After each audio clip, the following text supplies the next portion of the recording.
Fear used to be a biological survival response, a sharp and immediate alarm meant to keep us alive in the face of physical danger.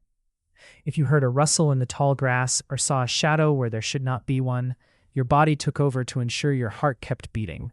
But today, something fundamental has changed. Fear is no longer a temporary state. For millions of people, it has become a lifestyle. We wake up in fear, checking our screens before our feet even hit the floor, to see what new catastrophe has emerged overnight. We consume fear in the form of headlines designed to trigger our amygdala rather than inform our intellect. We discuss fear over coffee, predict fear in our economic forecasts, and share fear across our social networks with a single tap.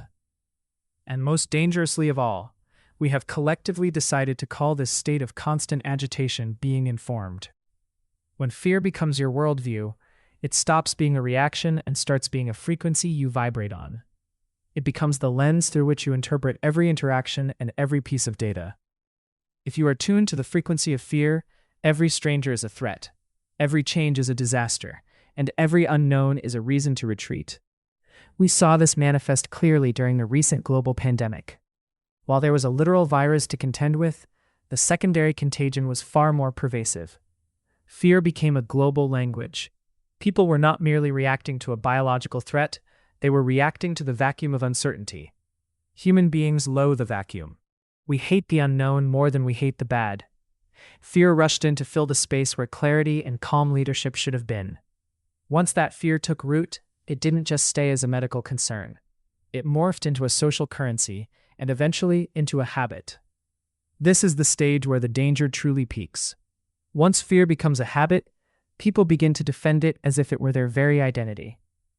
If you try to offer a perspective rooted in peace or objective data, you are often met with hostility, because you aren't just challenging an idea, you are challenging the foundation of how that person survives in their world. We have created a society addicted to the adrenaline of the worst-case scenario. We have mistaken anxiety for preparation and panic for wisdom.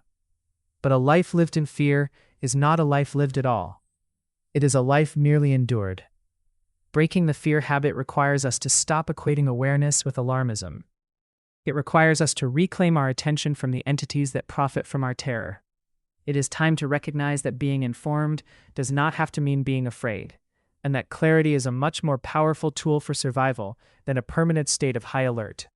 We must stop identifying with our shadows and start looking for the light of actual understanding.